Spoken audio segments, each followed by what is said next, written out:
Então, pessoal, agora falando da última espécie de norma constitucional, analisada sobre a ótica da sua eficácia, né?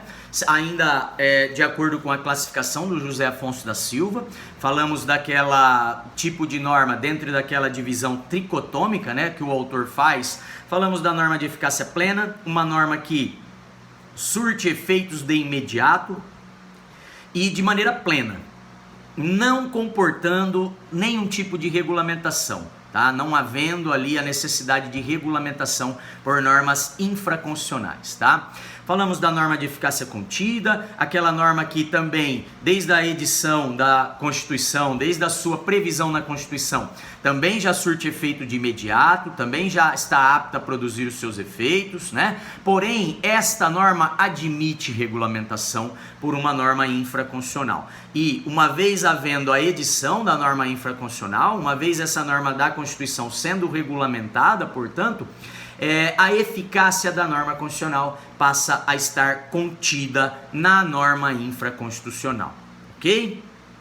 Outro tipo, então, a terceira e última espécie de norma constitucional, né, dentro dessa classificação, segundo a sua eficácia, é a denominada normas de eficácia limitada, tá? A norma de eficácia limitada é uma norma que não produz efeito de imediato, tá? Diferente da de eficácia plena e de eficácia contida, que a simples previsão no texto constitucional e a partir da promulgação e vigência da Constituição elas já produzem efeitos de imediato, a norma de eficácia limitada não. Ela só produzirá efeitos quando sair a regulamentação por meio de uma norma infraconstitucional, tá? Então, esse tipo de norma depende também de uma regulamentação por uma lei, né? Por uma lei infraconstitucional, tá? Porém, diferente da contida que, enquanto a lei não é produzida, já surte efeito, já é eficaz na sociedade, a de eficácia limitada não é. Ela só passará a surtir efeitos a partir da sua regulamentação pela norma infraconstitucional, ok? Essa espécie de norma de eficácia limitada, ela comporta uma subdivisão. Ela se subdivide em norma de eficácia limitada de princípio institutivo e norma de eficácia limitada de princípio programático. E aí eu vou explicar a diferença entre cada uma delas, tá? Mas antes de falar sobre isso, trago aqui dois recortes, um de doutrina e um de jurisprudência, para ilustrar o que estamos falando dessa espécie de norma de eficácia limitada.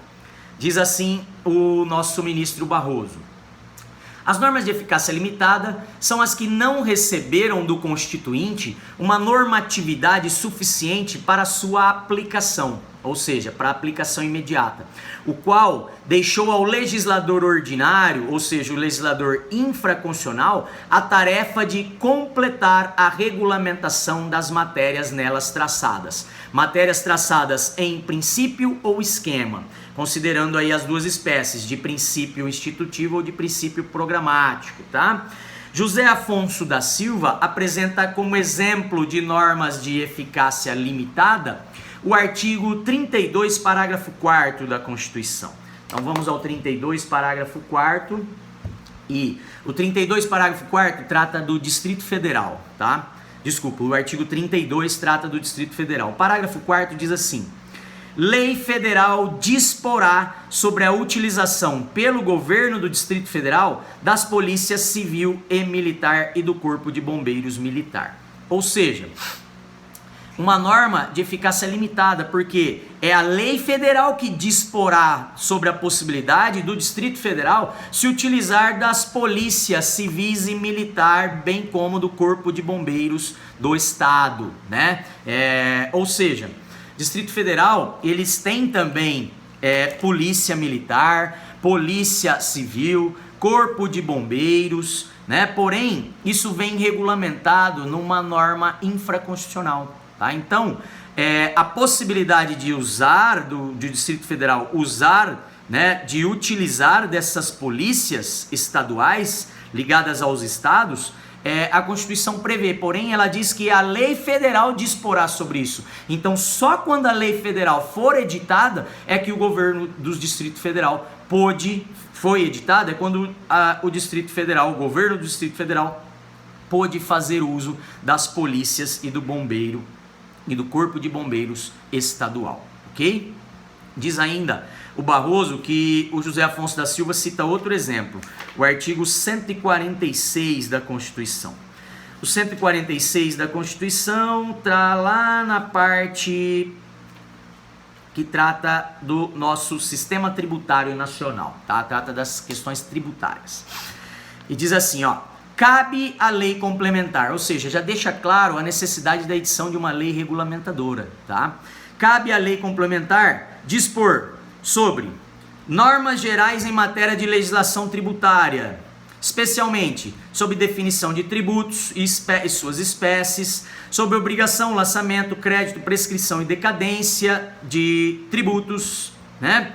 Definição de tratamento diferenciado e favorecido às microempresas e para as empresas de pequeno porte, ou seja, essas questões, né, relativas aí à cobrança de tributos, elas serão regulamentadas, a norma constitucional faz a previsão, mas disse aqui que caberá à lei complementar regular essa questão, ou seja, a Constituição não regulou de maneira suficiente para que essa norma já fosse apta a surtir efeitos, para que essa norma já fosse uma norma considerada eficaz no meio social. Ela só será eficaz quando for editada a norma infraconstitucional, né, que aí trará, né, e fará a previsão de como vai funcionar essas questões. Como o Estatuto da Microempresa veio prever a possibilidade de cobrança de tributos menores, reduzidos para as microempresas e as empresas de pequeno porte. Ou seja,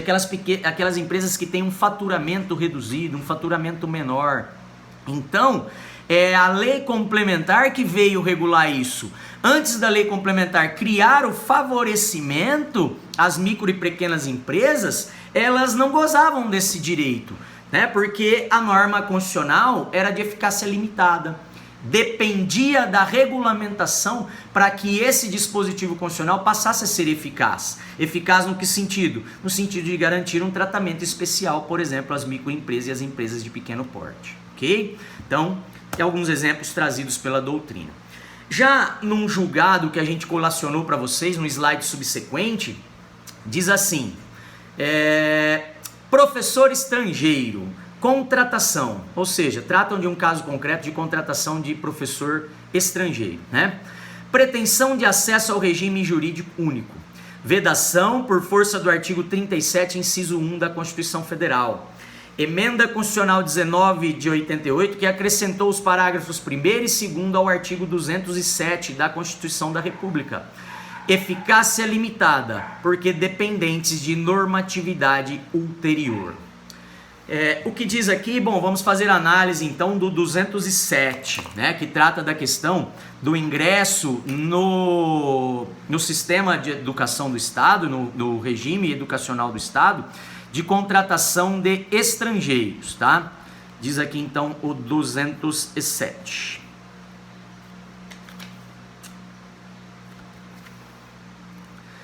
Parágrafo 1º. É facultado às universidades admitir professores, técnicos e cientistas estrangeiros, na forma da lei. Ou seja, a Constituição autorizou a contratação de professores, de técnicos, de cientistas estrangeiros dentro das universidades brasileiras, né? Porém, essa contratação ela só pôde se dar quando da edição de uma lei infraconstitucional, tá? Então é a lei infraconstitucional que vem prever a possibilidade de estrangeiros serem admitidos como professores, como técnicos, como cientistas nas universidades brasileiras, tá? Então, essa norma, enquanto a lei não for editada ou não fosse editada, porque já o foi, né? Já foi, enquanto a lei não for editada, não era possível a aplicação desse dispositivo constitucional, porque dizia que era por meio da lei que iria se regulamentar esse direito de contratação de estrangeiros, tá? Então, é uma norma de eficácia limitada, como diz aqui, esse julgado no final, eficácia limitada porque dependentes de normatividade ulterior, ou seja, dependendo de uma norma infraconstitucional produzida ulteriormente, posteriormente, ok? Feito essas considerações, vamos falar das duas espécies, então, de norma de eficácia limitada. A primeira, de princípio institutivo, também denominada de norma de princípio organizativo. Significa o quê? Que são aquelas normas de eficácia limitada, ou seja, que dependerão de uma regulamentação pela norma infraconstitucional, uma regulamentação posterior. Porém, o que essas normas de princípio organizativo, de princípio institutivo trazem, são esquemas de estruturação das instituições, dos órgãos e das entidades que compõem o Estado. Então elas são chamadas de princípio institutivo porque elas organizam as instituições estatais, elas organizam os órgãos públicos e as entidades públicas, tá? Mas, de qualquer modo, organizam apenas depois que a norma infraconstitucional for editada. E aí a gente traz alguns exemplos para citar para vocês. Artigo 90 da Constituição Federal. Artigo 90 é uma norma de eficácia limitada de princípio institutivo, porque tem esse caráter de organizar o Estado. Diz aqui o 90. 90 trata do Conselho da República, tá, pessoal? O Conselho da República, como diz o artigo 89, é um órgão de consulta do presidente da República, tá? Então o presidente da República, ele tem um conselho que ele vai poder fazer consulta, formular consultas a respeito de decisões administrativas, né, de políticas e decisões tomadas pelo governo, tá? Diz aqui o artigo 90, compete ao Conselho da República pronunciar-se, aí fala sobre as consultas que poderão ser formuladas, né? A respeito de intervenção federal, estado de defesa, estado de sítio, questões que são consideradas relevantes para a estabilidade, a tranquilidade das instituições democráticas, né? E depois o parágrafo 2º, que trata... que seria esta norma de eficácia limitada de caráter de princípio institutivo. Diz assim: a lei regulará a organização e o funcionamento do Conselho da República. Veja, uma norma de eficácia limitada, porque diz que a lei vai regulamentar a norma constitucional e tem a característica de ser de organização das instituições públicas. Qual instituição? O Conselho da República. E diz o quê? Que ele será organizado, né? A organização e o funcionamento desse conselho será feito por meio de uma lei infraconstitucional, uma norma infraconstitucional, ok? Outro exemplo, pessoal, de norma de eficácia limitada, ou seja, que não surte efeitos de imediato, que passa a surtir efeitos só após a edição de uma norma infraconstitucional, mas que é uma norma infraconstitucional de caráter organizacional, organizativo, né? O 113 diz assim, ó: a lei disporá, veja, menciona a necessidade da edição de uma lei, tá? O 113 está dentro do título da seção que trata dos tribunais e juízes da Justiça do Trabalho, tá? Diz assim: a lei disporá sobre a constituição, investidura, jurisdição, competência, garantias e condição de exercício dos órgãos da Justiça do Trabalho. Ou seja, para investidura na carreira de juiz do trabalho, para o exercício da jurisdição e as áreas de competência da Justiça do Trabalho, isso tudo a Constituição não previu. A Constituição disse que seria editada uma lei de caráter organizativo, de princípio institutivo, ou seja, essa instituição do Estado, que é a Justiça do Trabalho, ela vai ser organizada por meio de uma norma infraconstitucional de eficácia limitada. Por uma norma infraconstitucional que vem regulamentar a norma constitucional de eficácia limitada. Tá? Então, mais um exemplo aí de norma constitucional que depende de regulamentação posterior. Nesse caso, só após a edição da lei é que vai estar, então, vai haver a possibilidade de investidura, né, de constituição da Justiça do Trabalho, a criação da Justiça do Trabalho, com as áreas de competência, a garantia dos juízes, né, as condições de exercício do trabalho dos juízes e dos tribunais. Então foi a lei infraconstitucional que veio dar eficácia a essa norma constitucional de eficácia limitada, ok? E outros exemplos aí que a gente traz para vocês, né? Citando mais um deles, né? O 161 da Constituição. O 161 vai tratar da questão da repartição de receitas tributárias. Ou seja, o valor que é arrecadado pela União, pelos estados, né, que são repartidos. Na União reparte com estados e municípios. Os tributos estaduais reparte com os municípios, tá? Diz aqui então o 161, inciso 1. Diz o caput: cabe a lei complementar. Então já deixa claro que é a lei complementar que vai regular essa questão. Norma de eficácia limitada, tá? Porém, o inciso 1 diz: definir o valor adicionado para fim do disposto no artigo 158, parágrafo único. O 158 é que fala da repartição com os municípios, tá? Repartição de produtos de arrecadação dos impostos da União, imposto de renda, produto de arrecadação do imposto sobre propriedade territorial rural, né? O ITR, tá? Então, a forma como o município irá receber, ou melhor, a definição do valor que ele irá receber, será feito por meio de lei complementar na forma do artigo 161, inciso 1. Então a Constituição, ela previu a repartição de receita com os municípios, receita tributária com os municípios. Porém, é a lei, no caso a lei infraconstitucional, a lei complementar, que é uma norma infraconstitucional, que vem organizar essa situação, que vem organizar esse instituto do Estado, né, do nosso Estado, que é a repartição de tributos. Ok? Então é chamada de norma de eficácia limitada, porque depende de regulamentação para começar a surtir efeitos, para ser uma norma eficaz, porém ela tem a característica de organização do ente estatal, dos órgãos públicos, das instituições, das entidades ligadas ao Estado. Ok? E outros exemplos são encontrados na Constituição, mas acho que esses três já deixam claro quais as características dessa espécie de norma, né? Falando então da outra espécie, que é a norma de eficácia limitada de princípio programático, como o próprio nome traz a ideia lá no princípio institutivo, que é organizar as instituições do Estado. A de princípio programático é aquela que traça verdadeiros programas para serem seguidos pelo Estado, para serem observados pelos administradores, né?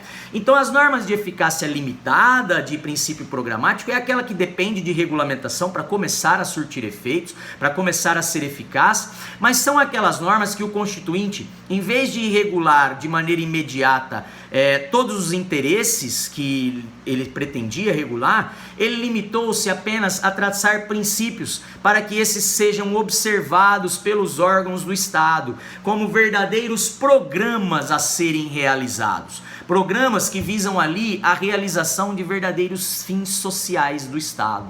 Tá? Então, as normas de eficácia limitada de princípio programático é aquelas que traçam um norte, que traçam programas que servirão de norte para a administração pública, para os órgãos do Estado, para os administradores, na realização daquelas finalidades pretendidas, na realização daqueles fins sociais buscados por meio do legislador, né? Através da norma produzida pelo legislador, ok? E exemplificando, vamos ao 197 da Constituição Federal. 197, ele diz assim, ó.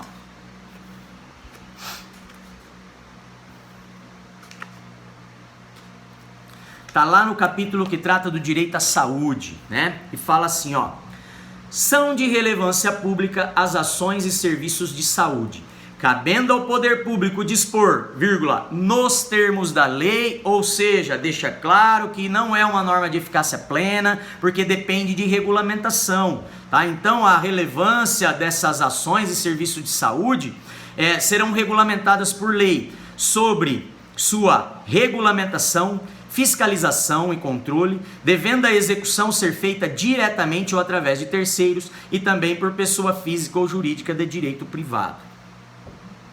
Ou seja, aqueles serviços de saúde que são considerados de relevância pública, tá? Então, ações e serviços de saúde que serão regulamentadas nos termos da lei a respeito da forma de fiscalização, de controle desses serviços de saúde, né?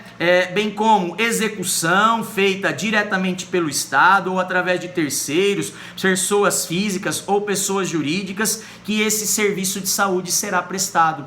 O que está fazendo então? Estabelecendo aqui programas para que sejam observados no âmbito do Estado, dizendo que as ações de saúde, né, aquelas medidas ligadas ao direito de saúde, que é um direito de todos, elas serão organizadas na forma da lei, elas serão previstas na forma da lei. E uma vez previstas, servirão de norte, servirão como um verdadeiro programa a ser seguido por quem exercer essas atividades de saúde, né, que podem ser empresas estatais como podem ser empresas privadas. Nós temos hospitais privados, né, nós temos clínicas privadas que prestam serviço à saúde mediante autorização constitucional. Porém, a forma e como haverá a fiscalização do funcionamento desses programas de saúde, isso será definido por meio da norma infraconstitucional, ok? Ou é definido, né? Já se encontra em vários dispositivos, como a Lei Geral da Saúde, a Lei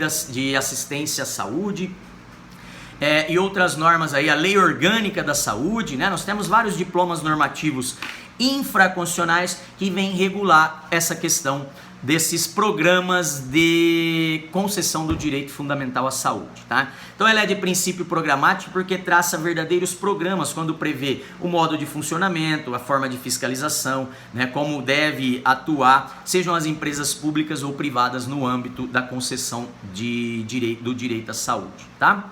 Artigo 206, parágrafo único, traz também uma previsão de uma norma de eficácia limitada de princípio programático.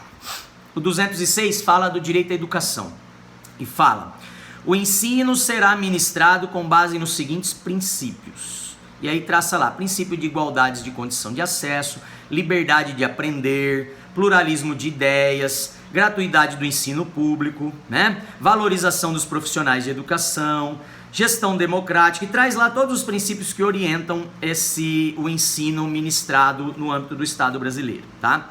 Já o parágrafo único diz assim, ó: a lei disporá, veja, mais uma vez, traz a menção da necessidade da edição de uma norma infraconstitucional. Então deixa claro que aqui nós estamos falando de, não é uma norma de eficácia plena, mas sim ou uma norma de eficácia contida ou uma norma de eficácia limitada. Nesse daqui é de eficácia limitada porque essa norma não surte efeitos até que a lei disponha. Diz aqui: a lei disporá sobre as categorias de trabalhadores considerados profissionais da educação básica, bem como e sobre fixação de prazo para a elaboração e adequação dos seus planos de carreira no âmbito dos estados, da União, do Distrito Federal e dos municípios. Veja, a questão de que as categorias de profissionais da educação, né, e a sua evolução na carreira, isso é previsão de lei infraconstitucional. A Constituição previu a possibilidade dos profissionais de educação poderem evoluir na carreira, né, poderem crescer na carreira acadêmica aí, recebendo bonificações, né, tendo direito lá a quinquênios, né, a evolução funcional, ou seja, passando de uma determinada faixa salarial para uma faixa superior, quando eles completam lá um interstício de tempo de trabalho, ou seja, cada 10 anos eles evoluem para uma categoria superior,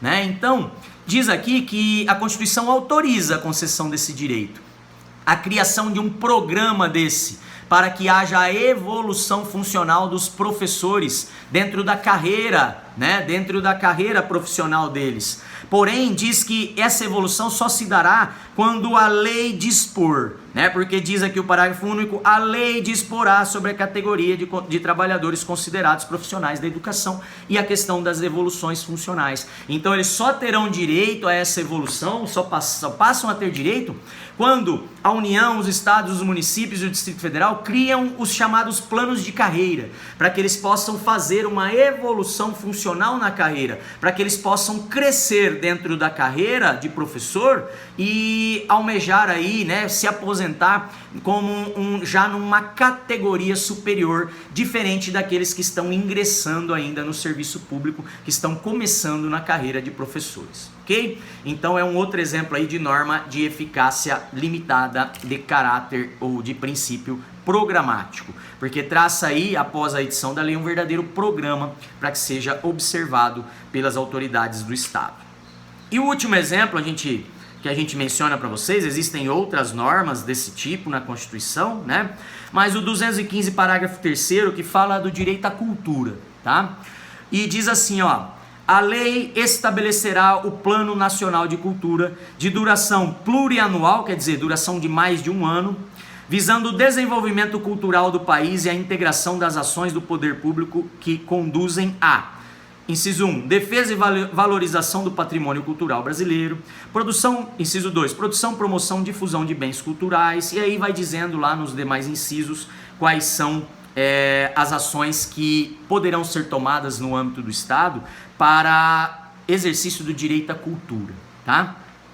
Mas o parágrafo 3º já deixa claro que a lei estabelecerá esse Plano Nacional de Cultura. Enquanto a Constituição previu a possibilidade de criação de um Plano Nacional de Cultura visando o desenvolvimento cultural do país. Porém, é a lei infraconstitucional, a norma infraconstitucional que vai regular essa questão, que na verdade vai estabelecer um verdadeiro programa para que haja esse desenvolvimento cultural do país e a integração das ações do poder público visando a defesa e a valorização cultural nacional. Tá? Então vejam, norma de eficácia limitada, de caráter programático, porque elas traçam, de princípio programático, porque elas traçam princípios que servirão de norte, como verdadeiros programas a serem observados quando da edição da norma infraconstitucional, serem observados pelo Estado, pelos órgãos de Estado, pelas autoridades à frente do Estado.